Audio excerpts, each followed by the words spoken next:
오늘 말씀을 전해주실 목사님 정철웅 목사님이십니다. 이제 정철웅 목사님 말씀 전하실 때 성도님들 큰 은혜 받으시길 바랍니다. 우리 큰 박수로 우리 목사님 맞이하겠습니다.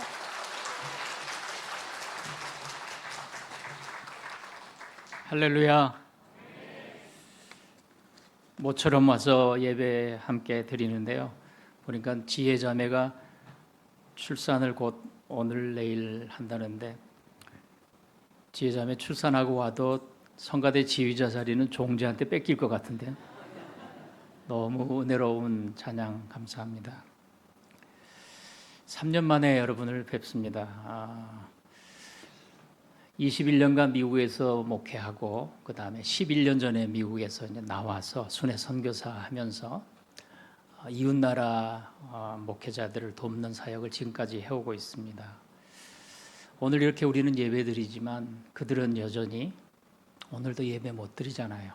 그래서 그것이 저는 너무 가슴이 아프고, 우리는 이렇게 예배 드릴 수 있는 것이 얼마나 큰 은혜인지를 생각하면서 오늘도 여러분이 예배에 참석하면 좋겠습니다. 저 가슴의 반쪽은 늘 저들에게 있어요. 사실은 작년 11월에 수술하면서 목 수술을 또 전신 마취하면서 성대 무록을 수술하느라고 그랬더니 이제 목소리가 잘 잠겨요. 그래서 지금도 마이크를 가까이 대고 설교하는데 의사 선생님이 목을 그렇게 자주 쓰면은 또 재발할 수 있다고, 또 전신 마취 수술한다고, 그래서 조심히 쓰려고 하는데요. 그래서 볼륨을 조금 키워 주셔도 될 것 같습니다.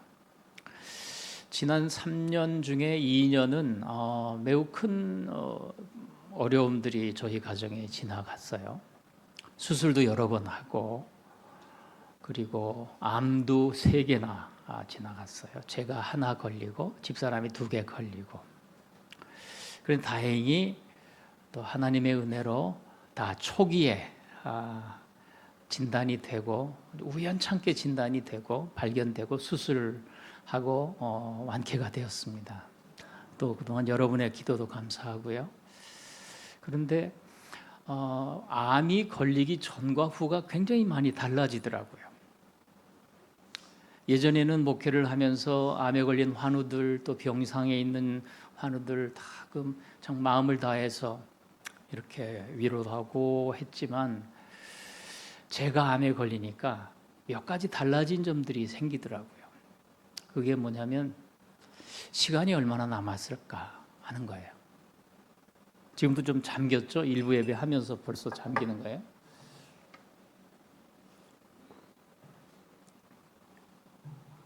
(5년) 남았을까? 또 10년 남았을까? 엘리베이터에서 90세 되신 권사님하고 같이 내려왔거든요. 90세라 하시더라고요. 우리 권사님, 90세 권사님 더 장수하시기 바랍니다. 90세 나는 맞을 수 있을까? 이런 생각들을 하는 거죠. 왜냐하면 암은 언제든지 재발할 수도 있고, 암이 아니더라도 이제 인생의 후반부를 달려가면서 50대가 다르고 60대가 다르고 70대도 다르는 것 같아요. 점점 얼마 남았을까를 생각하게 되니까 시간을 허투루 쓰지 않게 돼요. 그냥 아무나 만나고 식사하고 대화하고 이런 시간보다 조금 더 시간을 집중하게 되는 거예요. 세월을 아끼라, 그죠? Redeem your time, 그렇죠? 시간을 너가 구속해야 돼. 정말 생산력 있는 일들을 감당하면서 시간을 보내야 돼. 그것이 실감 나는 거예요. 5년 남았을까? 아니 몇 년 남았을까? 이것이 나를 자꾸 깨어있게 하는 거예요. 약하게 하는 것이 아니라 깨어있게 하는 거예요. 여러분, 죽음을 앞에 둔다는 것, 죽는다는 것은 인생의 마지막이라고 하기보다는 우리가 사모하는 주님 앞에 서는 그날이기 때문에 우리는 마지막까지 최선을 다해 뛰어가는 거죠. 후퇴하지 않는 거죠. 돌아보지도 않는 거고 푯대를 향해 달려가는 거잖아요. 그러니까 얼마 남아있는 이 시간을 소중하게 생각하고 이 시간을 어떻게 쓸까 자꾸 생각하게 돼요.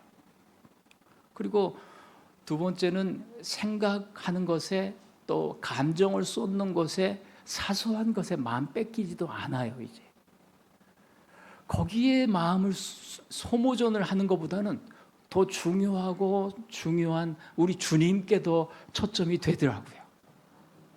시간을 사용하는 거나 또 생각하는 것이나 말하는 것이나, 그리고 제가 달라지는 게 있다면 더 소명에 집중하더라고요. 내게 맡겨준 게 뭘까?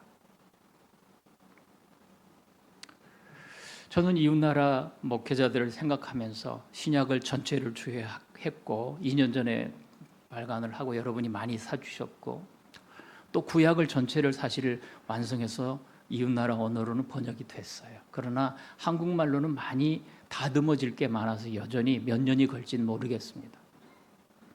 신약 주회를 선교지 언어로 캄보디아 언어, 인도네시아 언어, 태국 언어, 일본어,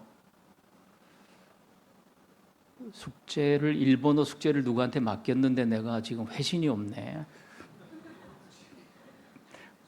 검증을 하라고 맡겼는데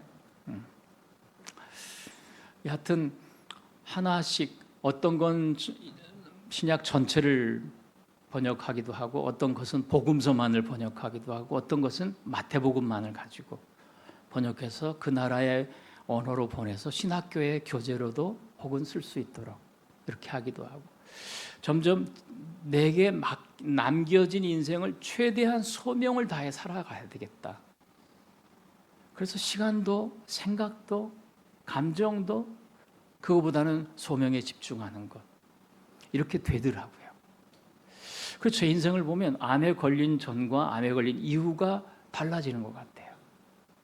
그게 꼭 5대5는 아니겠지만 9대1도 될 수 있고 8대2도 되잖아요. 그래서 저는 저에게 있어 암은 하나의 축복이라고 생각해요. 경고라고 생각해요. 너 얼마 남지 않았어. 그 모자람의 위안이라는 책이 있잖아요. 우리가 온몸이 쑤시고 아플 때 자꾸 나이가 늙어서 이렇지가 아니라 하나님이 나를 흔들어 깨우시는 시간이라고. 넌 여기가 본향이 아니야. 너는 있어야 될 곳이 있어. 너 정신 차려 하고 흔들어 깨우는 시간이 온몸이 쑤시는 시간. 그게 모자람의 위안이라는 책에서도 그런 얘기 나오는데, 소명에 집중하게 되고, 그리고 나서는 또 하나 저에게 달라지는 것이 뭐냐면 말씀을 보는 시각이 조금 달라지더라고요. 몰랐던 것을 배워가는 것도 분명히 있지만 예전에는 놓쳐버리고 소홀했던 것들이 눈에 두드러지더라고요. 옛날에는 바울만 보였는데 바울과 함께한 동역자들이 보이더라고요. 바울 옆에서 바울의 발이 된 사람, 바울의 손이 된 사람, 바울의 눈이 된 사람, 바울에게 있어서 바울은 높아져도 바울이 이름이 있어도 이름도 없이 살아간 그 옆에 복음의 동역자들이 눈에 보이더라고요. 그렇게 소중하더라고요. 그래서 오늘도 이름 없이 이름도 없이라는 제목으로 여러분과 함께 이 본문을 나누고자 합니다. 2년 전에 성경을 주의하고 마지막 3번째 교정을 하면서도 제가 가장 많이 눈물을 흘렸던 것이 디모데후서예요. 바울의 마지막 시간에 바울은 어떤 마음을 품고 살았을까? 2년 전에 제가 여튼 암 걸리고 그리고 교정을 하면서 책이 나오는 그 과정에 바울은 어떤 시간, 생각을 가지고 마지막을 보냈을까? 그때 이 본문을 보니까 바울은 2가지의 온통 마음을 뺏겨 사는 것을 볼 수 있었어요. 하나는 바울의 마음의 절반은 복음이에요. 복음. 내가 이 복음을 위해서 복음 전하는 자로 살았고 또 설교자로 살았고 교사로 살았고 나는 이 복음을 위해서 살아왔다. 여러분, 이 바울은 복음을 이야기하면서 복음을 아름다운 말이라고 표현해요. 바른 말이라고 표현해요. 복음은 바울에게 있어서 가장 아름다운 말이었어요. 가장 아름다운 말. 여러분에게 복음은 어떤 것입니까? 복음은 가스펠, 유앙겔리온, 그것은 가장 기쁜 소식이죠. 전쟁에서 승리했다는 소식이죠. 복음은 승리했다는 소식인데, 가스펠, 더 가스펠. 복음은 승리했다는 소식인데 가장 기쁜 소식인데, 우리들에게는 복음이 가장 기쁜 소식일까? 또 가장 기쁜 소식은 나에게 어떤 복음일까? 라고 했을 때 성경에서 바울은 복음은 나에게 가장 기쁜 건데 이 복음이란 다른 것이 아니라 예수 그리스도께서 오신 것이다. 예수 그리스도께서 이루신 것이다. 이것이 복음이다. 바로 앞에 10절에서는 그렇게 말을 해요. 복음. 나는 복음을 위해서 평생 살았다. 그게 마지막 이 디모데 후서를 쓰고 그 해에 죽었는지 그 다음에 죽었는지 역사가들은 그렇게 말을 해요. 마지막 남겨놓은 그 시간까지 인생을 돌아보면서 앞을 보면서 나는 복음을 위해 살았고 앞으로도 복음을 위해 살 것이다. 여러분, 복음이란 무엇이에요? 가장 기쁜 소식이에요. 그리고 복음이란 아름다운 소식이에요. 여러분, 복음이 우리 죄인이 복음을 만나면 아름다운 인생으로 바뀌는 줄 믿습니다. 복음은 아름다운 거예요. 복음은 인생에서 가장 아름다운 거예요. 그런데 사도 바울은 내 안에 복음이 가득하다라고 말을 하면서 복음을 곳곳에서 설명을 했죠. 복음이 무엇입니까? 라고 할 때 복음으로 인하여, 즉 예수 그리스도로 인하여 우리가 새로워졌다는 것인데, 복음은 뭐예요? 맨 처음에는 뭐라고 해요? 복음으로 인하여 죄 사함을 받았다. 구속. 우리가 의로워졌다. 칭의. 우리가 하나님의 자녀 되었다. 양자. 우리의 모든 죄가 속죄함을 입었다. 죄를 덮어주셨다. 각각의 용어들을 가지고 복음이 무엇인지를 사도 바울은 막 설명을 하거든요. 로마서에서도. 복음. 이 가장 값진 복음이 나에게 있어서는 정말 그렇게 소중한가, 가장 중심에 있는가를 생각해 보면, 제가 26살 때 뇌염과 뇌막염에 걸렸거든요. 그래서 서울대병원에서 이 사람은 척수액 검사를 하더니 살아날 가망이 없습니다 그랬어요. 그런데 그때까지도 저는 모태신앙으로 열심히 살았는데 저에게 고난을 주신 거예요. 그래서 이 안면 감각이 오고 전신 감각이 전 감각을 잃어버리고 돌아오는 그 시간에 제가 떠오르는 생각이 뭐였냐면, 하나님이 나를 사랑하시는가? 하나님이 살아계시는 것이 아니라 하나님이 나를 사랑하시는가? 고난 앞에서 저는 아무런 준비나 대답이 없더라고요. 다른 말로 하면 복음에 대한 분명한 해답이 없더라고요. 교회는 신앙생활은 열심히 했는데 복음에 대한 이해가 너무 빈약하고 얇더라고요. 다른 말로 하면 우리 주님이 하신 일에 대한 이해가 너무 약하더라고요. 저는 오늘날도 그럴 수 있다고 생각해요. 교회에서 봉사를 하고 교회를 열심히 다니고 해도 때로 복음의 중심인 복음이신 예수 그리스도에 관한 것을 놓치고 살 때가 있다는 거예요. 깊어지지가 않는다는 거예요. 오늘 우리가 나누고 싶은 대화는, 이제 앞에 주차장 부지도 생기고 하면서 제가 굉장히 저도 함께 기뻐해요. 풀리지 않는 숙제들이 풀려가요. 이건 하나님이 특별히 수원 아름다운 교회에 허락하신 은혜라고 믿습니다.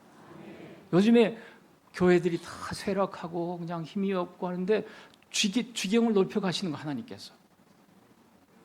그런 만큼, 넓어지는 만큼 여러분이 각각은 복음에 깊어지길 바랍니다.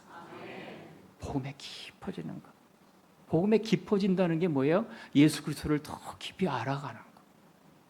수원 아름다운 교회가 그래서 성경을 많이 통독하고 있는 것을 너무 감사해요. 시상하고 또 칭찬하고 격려하는 거 너무 감사해요. 거기서 더 자라가는 거예요.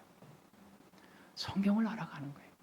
저 26살 될 때까지 성경을 한 번도 읽지 않고 신앙생활을 하고 있었더라니까요.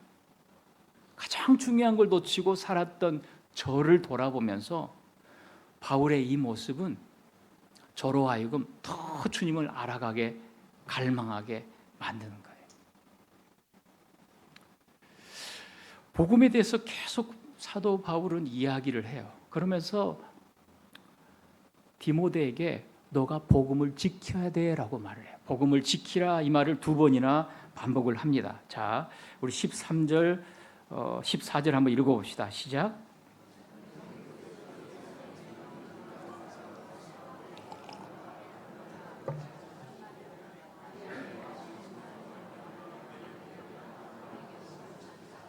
지키라라는 말이 2번이나 나오죠. 잘 간직해야 돼라는 뜻이에요. 복음을 잘 붙잡아야 돼 이런 뜻이거든요. 복음을 잘 붙잡으라는 것은 복음 안에 뿌리를 내리고 복음 안에 터가 굳어지고 복음으로 성장하고 복음 안에서 주님을 더 발견하고 주의 은혜 가운데 살아가고 이런 거죠. 복음을 잘 지켜야 돼.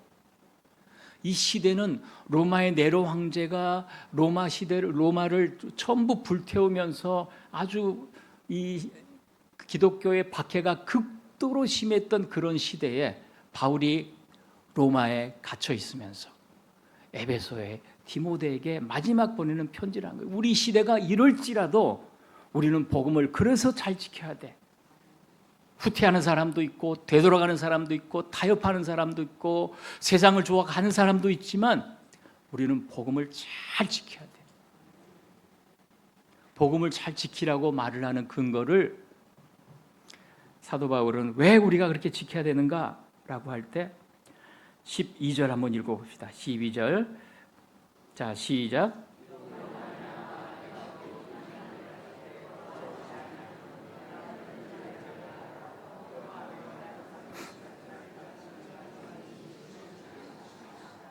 여기도 지키다는 말이 나오죠. 지키다. 2번에 지키다가 바울이 디모데에게 지키라고 말을 하고 한 번에 지키다라는 말은 약간 다른 의미인데 바울이 주께서 나를 그렇게 지켜주셨다는 것을 말하고 있는 거예요. 왜 우리가 복음을 잘 지켜야 되는가 하면은 신앙은 우리 힘으로 주님을 붙드는 것이 아니라 주님께서 나를 붙들어 주시기 때문에 우리가 살아가는 거랍니다. 이 주님이 나를 지켜주신다. 이 말은 이 가드한다. 보디가드라는 뜻이 있죠. 보디가 나를 돌보신다라는 뜻이거든요. 나를 돌보신다. 주님은 나를 돌보신다. 근데 그것을 뭐라 그래요? 자, 여기 보면은 내가 믿는 자를 내가 안다. 나에게 맡긴 것을 그날까지 그분이 능히 지키실 것을 내가 확신한다. 이렇게 말을 해요. 신앙은 내 힘으로만 살아가는 것이 아니라 주님이 나를 붙잡아 주시는 것을 알고 확신하고 믿고 살아가는 거예요. 주님이 나를 붙잡아 주신다는 거죠. 주님이 나를 붙잡아 주신다.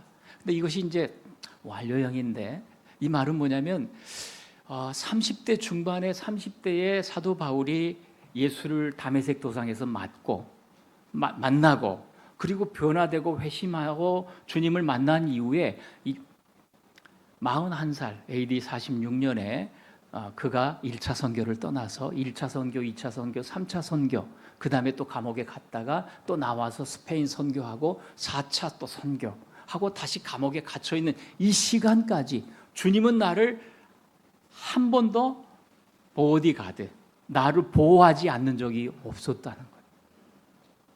우린 때때로 절망하고 힘들어하지만 주님은 나를 한 번도 보호하지 않는 적이 없고 외면하지 않는 적이 없다.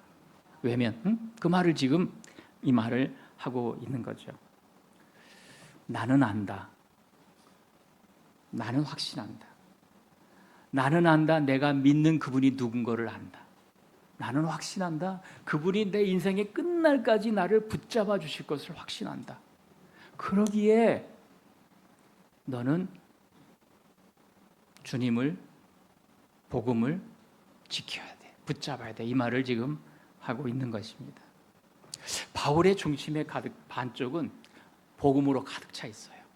그리고 이 복음을 지금 디모데에게 전하고 있는 거예요. 복음을 너가 붙잡아야 돼. 우리 한국에 나와서 청년들을 자주 만났어요. 청년부도 맡아보고, 그리고 청년들을 만나서 지금은 작년이 됐나요? 작년이.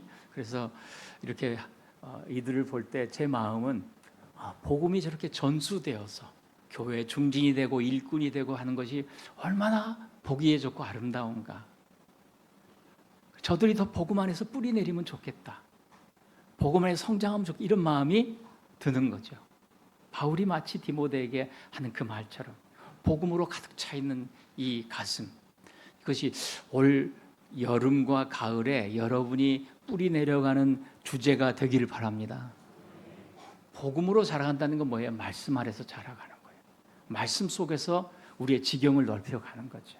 말씀을 배워가는 거죠. 바울 한쪽이 복음으로 가득 차 있다면 또 한쪽은 복음으로 함께했던 사람이에요.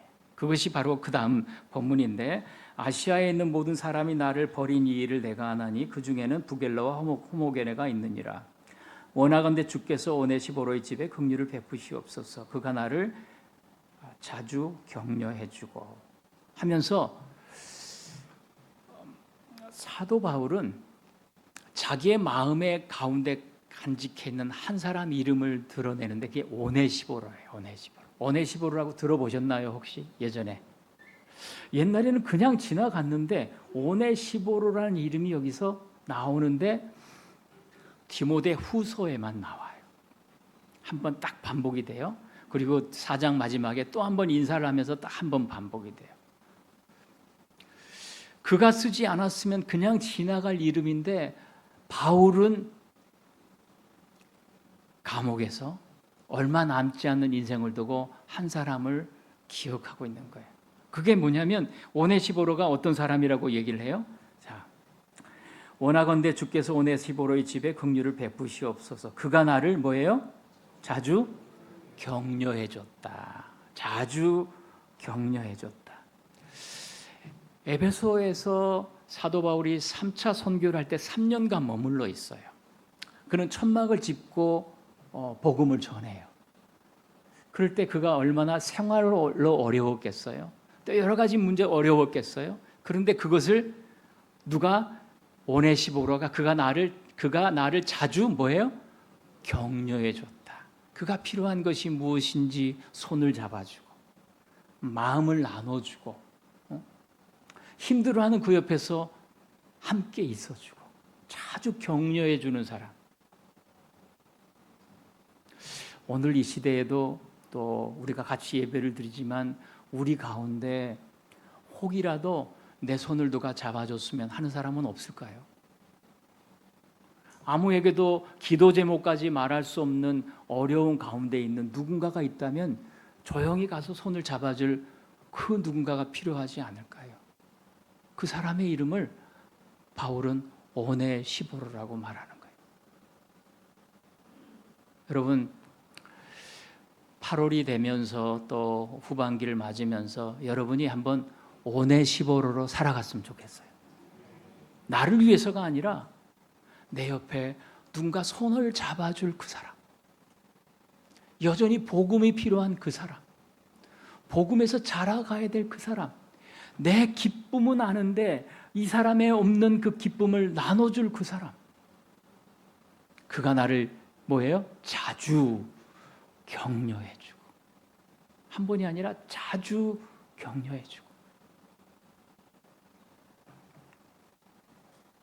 그 다음에 내가 사슬에 매인 것을 부끄러워하지 않고, 바울이 감옥에 끌려갈 때 로마 교회 많은 바깥에서 많은 손가락질을 하죠. 그게 빌립보서의 내용이기도 하고, 또 에베소 이제 다시 한번 감옥에 갈 때 에베소 지역에서 바울을 향해서 많이 손가락질하며 떠나간 사람들의 이야기도 있고.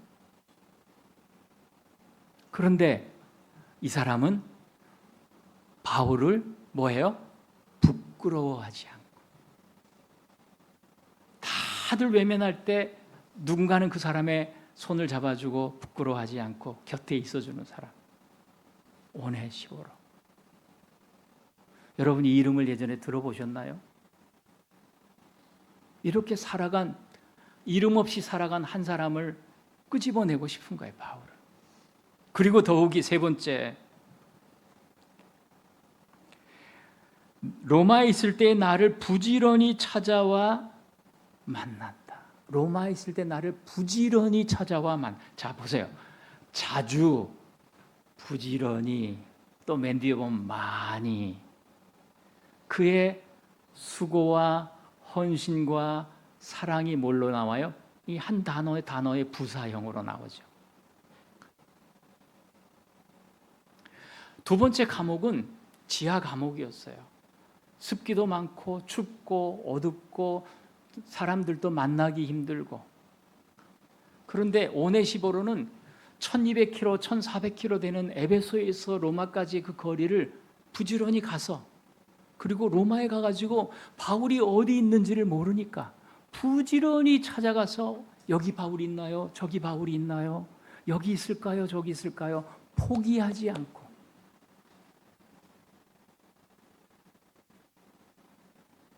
그걸 바울은 기억하고 있는 거예요.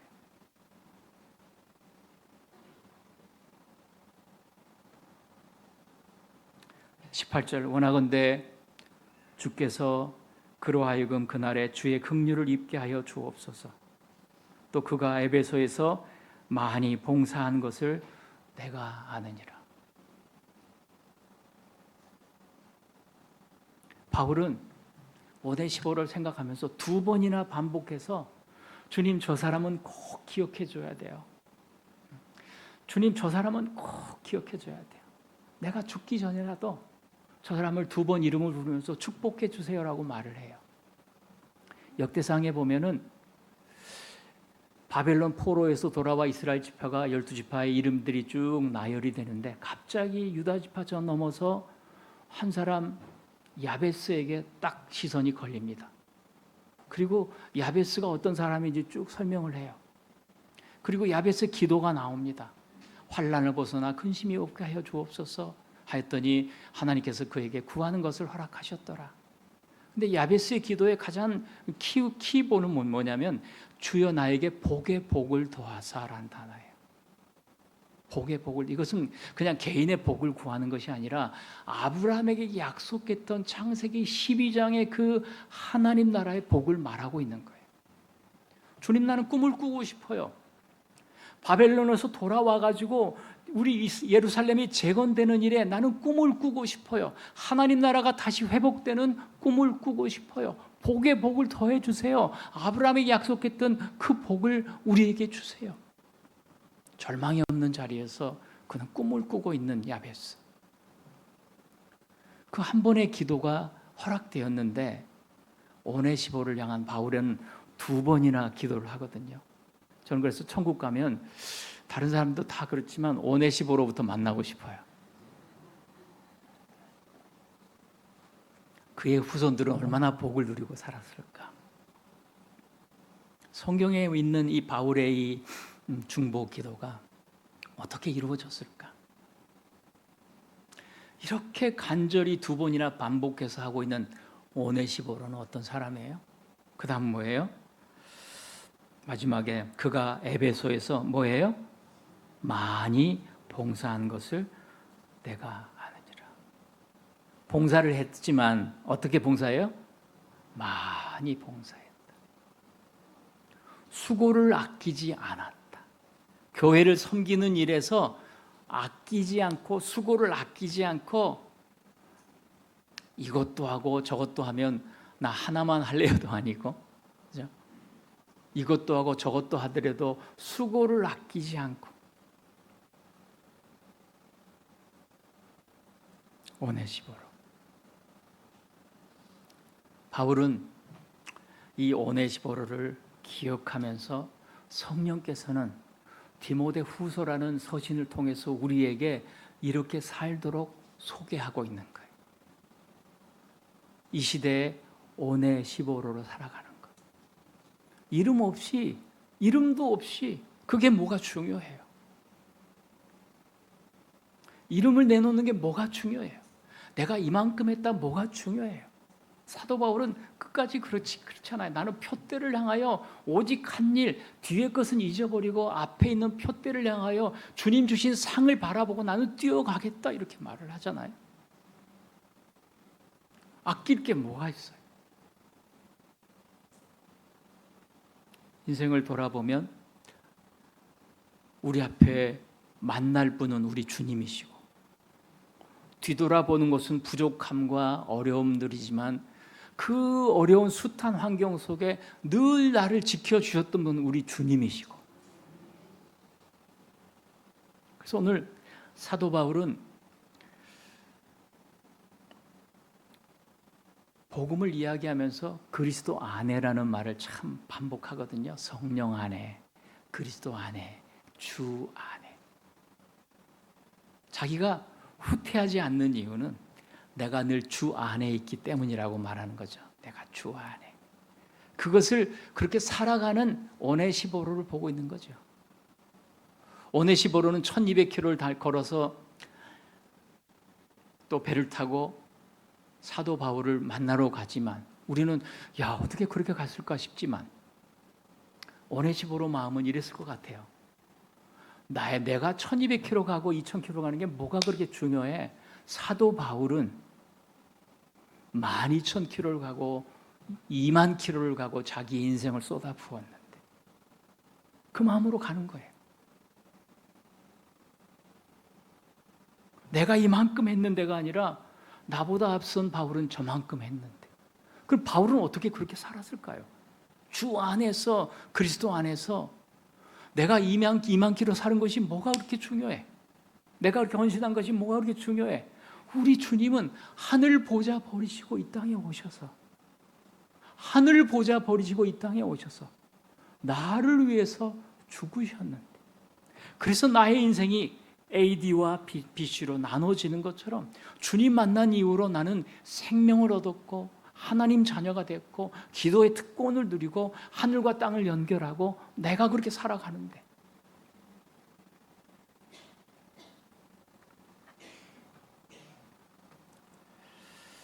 초점은 늘 주님께로 가는 거예요. 주님께로. 우리 주님께로.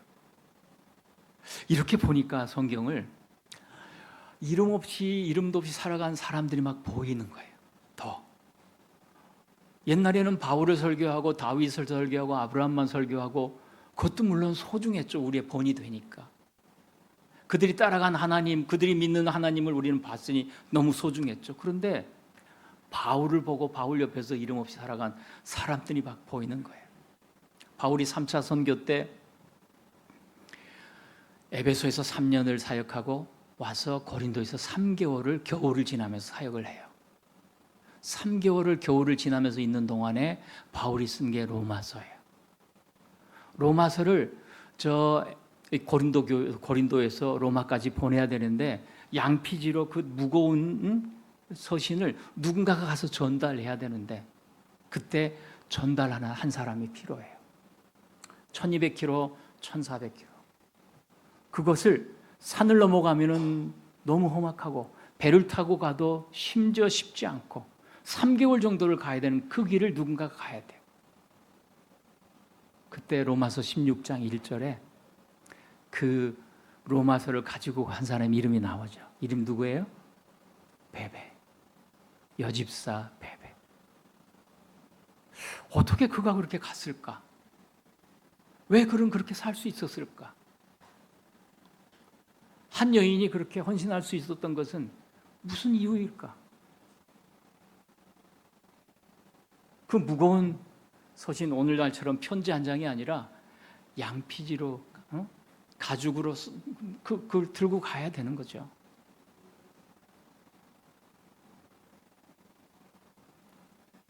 베베는 1차 선교, 2차 선교, 3차 선교를 지나는 바울의 삶을 보는 거죠. 그 핍박 속에, 추위 속에, 또 수많은 매질을 당함 속에, 그리고 그 질병 속에, 그 어려움 속에 돌에 맞아 죽을 그런 여러 가지 환경들, 이야기를 들으면서 나도 바울처럼 바울의 뒤를 쫓아 살아가고 싶다. 왜냐하면 우리 주님이 얼마나 귀한 분인 줄 알기 때문에. 주 예수보다 더 귀한 분은 없네. 세상에 그 무엇도 바꿀 수 없네. 이것이 우리의 절절한 고백이 되면 좋겠어요. 그래서 그 길을 걸어가는 거예요. 그 옆에 또 바울을 대신해서 바울의 베베가 바울의 발이 되었다면 바울의 손이 되고 눈이 된 사람이 있어요. 더디오. 셋째라는 뜻인데 이 사람은 셋째라는 뜻인 거 보면 노예 출신이에요. 근데 바울이 눈이 안 좋고 너무 글씨를 쓰기 어려우니까 대피를 하는 거예요. 대피. 더디오. 딱 한 번 나와 이름이.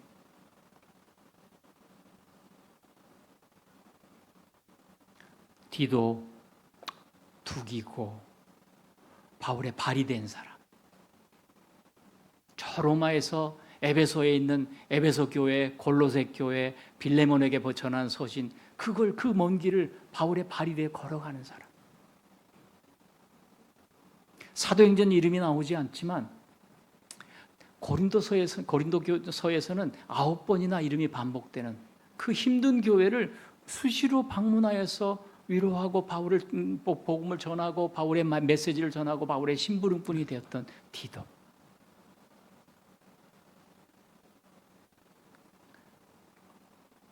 옛날에 사도행전 27장에서 폭풍 속에 있는 바울을 증거할 때는, 바울을 설교할 때는 바울의 믿음만을 쭉 설교했는데 나중에 다시 보니까 그 폭풍 속에 함께하는 사람이 있더라고요.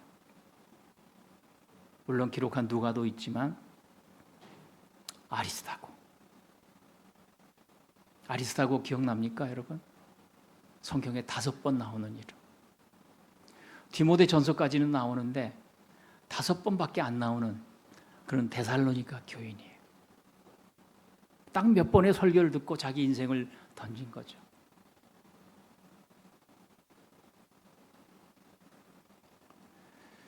디모데 후서에 이름이 안 나오는 이유는 역사가들은 이렇게 말해. 아리스타고가 바울보다 먼저 순교했기 때문이다. 손 아름다운 교회가 아름답게 세워져 갑니다. 여러분, 아름다운 교회의 이름이 어떻게 지어진지 아세요? 지혜가 미국에 있는 저희 집에 잠깐 단기 유학을 왔을 때 지혜하고 같이 저희 집에 머물면서 수원 아름다운 교회가 새로운 이름을 공모한다는 얘기를 들었습니다. 그때 제가 지혜한테 이런 얘기를 했어요. 내가 메릴랜드의 한 교회에 교회 이름을 공모하는 일에 내가 뉴저지에서 지원을 해가지고 내가 1등 했단다. 그래서 그 이름이 그 교회에 쓰여지게 됐는데 전원교회 이름이 이제 어떻게 되면 좋을까? 제 기억으로는 내가 지혜한테 아름다운 교회가 어떠냐라고 했을 것 같아요.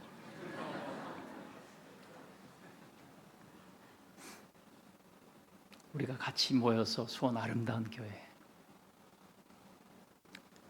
수원 아름다운 교회가 아름답게 성장해 가는 걸 보면서 저도 한편 저의 마음에 나의 헌신은 뭐가 있을까 생각해 보는 거죠.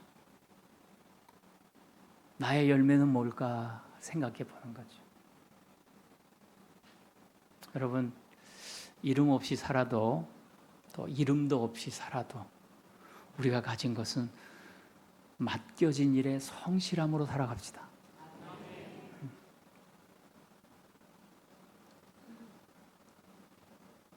오늘도 이웃 나라를 생각해 봅시다. 우리에게 주신 이 자유.